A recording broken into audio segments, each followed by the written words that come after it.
kita adalah Garuda Pancasila.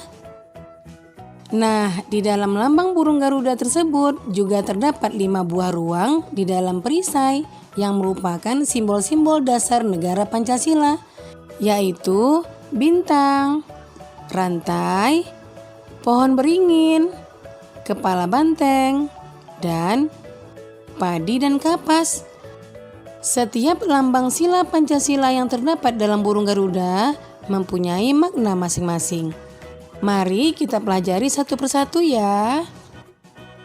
Nah, kita mulai dari sila pertama yang berbunyi Ketuhanan Yang Maha Esa, dilambangkan dengan gambar bintang. Contoh sikap yang sesuai dengan penerapan sila pertama antara lain: beriman kepada Tuhan Yang Maha Esa sesuai dengan agama dan keyakinan yang dianutnya. Yang kedua, bersyukur kepada Tuhan Yang Maha Esa. Yang ketiga, menghormati agama orang lain. Yang keempat, tidak memaksakan agama kepada orang lain.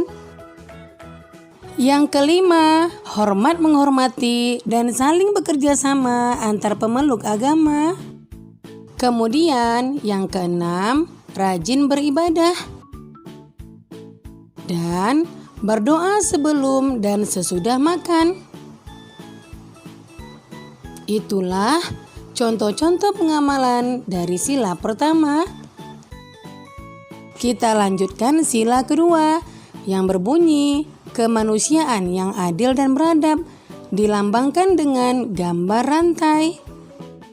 Contoh sikap yang sesuai dengan penerapan sila kedua antara lain: yang pertama, saling membantu dan menolong antar sesama manusia. Misalnya, membantu korban bencana alam dan juga menolong teman atau adik yang jatuh dari sepeda. Yang kedua, tidak membeda-bedakan teman dalam bergaul. Yang ketiga, bersikap sopan kepada orang tua. Yang keempat, saling mencintai sesama manusia. Yang kelima, mengembangkan sikap tenggang rasa.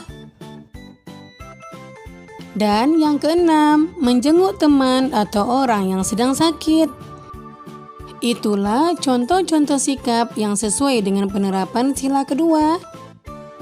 Sekarang kita lanjutkan sila ketiga yang berbunyi Persatuan Indonesia. Nah, lambang sila ketiga adalah pohon beringin. Contoh sikap yang sesuai dengan penerapan sila ketiga antara lain: yang pertama, cinta tanah air dan bangsa. Yang kedua, bangga sebagai bangsa Indonesia. Yang ketiga, mencintai dan bangga menggunakan barang buatan Indonesia.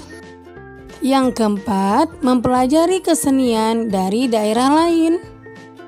Yang kelima, gotong royong atau kerja bakti. Yang keenam, mengikuti upacara bendera dengan hikmat. Kemudian yang ketujuh, berteman tidak membeda-bedakan suku dan agama. Dan yang terakhir, bermain dengan rukun bersama teman. Itulah contoh sikap yang sesuai dengan penerapan sila ketiga. Kita lanjutkan sila keempat yang berbunyi kerakyatan yang dipimpin oleh hikmat kebijaksanaan dalam permusyawaratan dan perwakilan. Lambangnya adalah kepala banteng. Contoh sikap yang sesuai dengan penerapan sila keempat antara lain: yang pertama, menghargai pendapat orang lain. Yang kedua, tidak memaksakan pendapat pribadi kepada orang lain. Yang ketiga, menerima hasil musyawarah dengan lapang dada. Yang keempat, mau menerima hasil keputusan demi kepentingan bersama. Yang kelima, mengutamakan kepentingan bersama. Dan yang keenam, musyawarah dalam pemilihan ketua kelas. Itulah contoh sikap yang sesuai dengan pengamalan sila keempat. Kemudian sila kelima berbunyi keadilan sosial bagi seluruh rakyat Indonesia. Sila kelima dilambangkan dengan padi dan kapas. Contoh sikap yang sesuai dengan penerapan sila kelima antara lain: yang pertama, suka memberi pertolongan kepada orang lain. Yang kedua, menghormati hak-hak orang lain. Yang ketiga, tidak berbuat curang kepada orang lain. Yang keempat, tidak boros dan suka menabung. Yang kelima, menghargai hasil karya yang dibuat orang lain. Yang keenam, melaksanakan hak dan kewajiban secara seimbang. Yang ketujuh, menghormati hak-hak orang lain. 8. Berbuat baik dan saling membantu serta bergotong royong.